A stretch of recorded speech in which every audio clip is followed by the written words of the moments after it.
अच्छाइयों का हुक्म देते हो, बुराइयों से मना करते हो लोगों को, और अल्लाह को बग़ैर देखे ईमान लाते हो। ये 3 चीज़ें तुम्हारी खुसूसियात हैं। मेरे अजीज़ों, मैं आपसे ये कहना चाहता हूँ कि अगर ये 3 चीज़ों को आपने नहीं अपनाया तो फिर खैर उम्मत के मिस्दाक भी नहीं हो। आज बहुत सारे लोगों ने अपनी ये ड्यूटी छोड़ दी।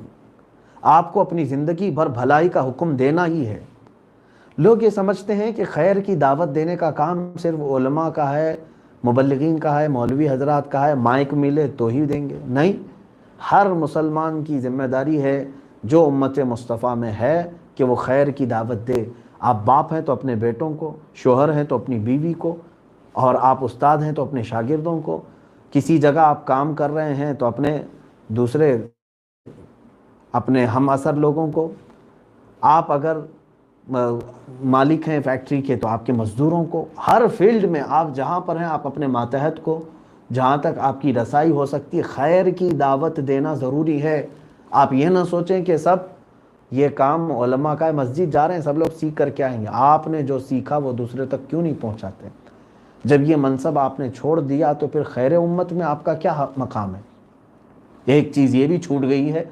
दूसरी है वह तन्हौन अनिल मुनकर, और जो बुराइयों से रोकने की आदत होनी चाहिए थी वो भी ख़त्म कर दिया। आज बुराइयों से कितने लोग रोकते हैं? हम तो ठट्टा मार कर के हंसते हैं बुराइयों को देखकर, बल्कि बुराइयां हो रही वहाँ से यूं ही गुजर के चले जाते हैं।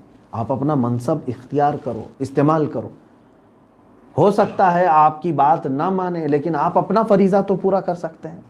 बहुत तो ऐसे हैं कि अपने घरों में भी ना दावत देते हैं और ना अपने घरों में बुराइयों से रोकते हैं।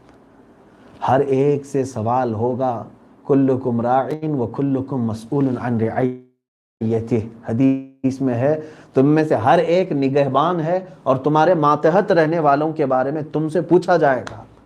एक बाप से पूछा जाएगा कि तुम्हारी औलाद क्यों बिगड़ गई, तुम्हारी बीवी के मुतालिक तुमसे पूछा जाएगा। हत्ता कि हदीस पाक में रसूल करीम सल्लल्लाहु अलैहि वसल्लम ने फरमाया, दयूस जहन्नम में जाएगा, दयूस जहन्नम में जाएगा, दयूस जहन्नम में जाएगा। 3 बार मेरे आका सल्लल्लाहु अलैहि वसल्लम ने फरमाया। सहाबा ने पूछा, या रसूल अल्लाह सल्लल्लाहु अलैहि वसल्लम, ये दयूस कौन है?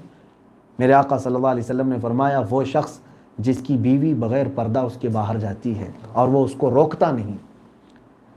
जिसकी बीवी बेपर्दा बाहर घूमती है और वो अपनी बीवी को रोकता नहीं। बुराइयों से ना रोकने का अंजाम देख रहे हैं आप। तो यहाँ पर खैर उम्मत हमको जो कहा गया है वो इस वजह से कि तुम अच्छाइयों का हुक्म देते हो और बुराइयों से रोकते हो। अब अंदाज़ा करो, जो शख्स अपनी बीवी को नहीं रोक सका बुराइयों से, उसका अंजाम ये है कि वो जहन्नम में जाएगा, और जो बीवी खुद बुराइयां करती हो उसका अंजाम क्या होगा? यहाँ पर मैं आपको बताऊं, जिब्राइल अमीन अलैहिस्सलातु तस्लीम एक मरतबा रसूल करीम सल्लल्लाहु अलैहि वसल्लम की बारगाह में हाजिर हुए। अर्ज़ किया, आका सल्लल्लाहु तआला अलैहि वसल्लम, एक बार एक बस्ती पर अल्लाह ताला ने अजाब नाजिल करने का हुक्म दिया। ए जिब्राइल, जाओ इस बस्ती को पूरा तबाह कर दो, इसमें सारे नाफरमान हैं, सारे गुनहगार हैं। जिब्राइल अमीन कहते हैं कि उस बस्ती में एक नेक बंदा भी था जिसके कोई गुनाह नहीं थे। मैंने अर्ज़ किया, मौला उस नेक बंदे का क्या करूं? अल्लाह ताला ने फरमाया, उसको भी अजाब में गिरफ्तार करो। जब अजाब आए पूरी बस्ती पर, एक को अलग नहीं किया जाएगा। जिब्राइल अमीन अलैहिस्सलाम इरशाद फरमाते हैं कि मैंने अल्लाह रब्बुल इज़्ज़त से पूछने की जुर्रत नहीं की कि क्यों, उसका क्या कसूर है। उस बस्ती को तबाह कर दिया गया, अजाब से हिलाक कर दिया गया। चंद दिनों के बाद बारगाह रब्बुल इज़्ज़त में जिब्राइल अमीन ने अर्ज़ किया, उस बंदे के मुतालिक सवाल किया, तो अल्लाह अज़्ज़ व जल ने इरशाद फरमाया, ऐ जिब्राइल, वो नेक तो था, उसने गुनाहों से अपने आप को बचा कर रखा तो था, लेकिन जिस बस्ती में वो रहता था उसके सामने बेहयाइयाँ होती थी, बुराइयाँ होती थी, और वो देख कर खामोश रहता था, रोकता नहीं था। इस वजह से उसको भी हमने उन्हीं बुराई करने वालों के साथ ही हिलाक कर दिया। ये समझ कर के चलें कि ये मनसब हमसे छूटने ना पाए। जब तक आप हैं, बुराइयों से रोकें लोगों को जितना हो सकता है, क्योंकि जितने दिन आप खामोश रहेंगे उतनी बुराइयां बढ़ती जाएंगी।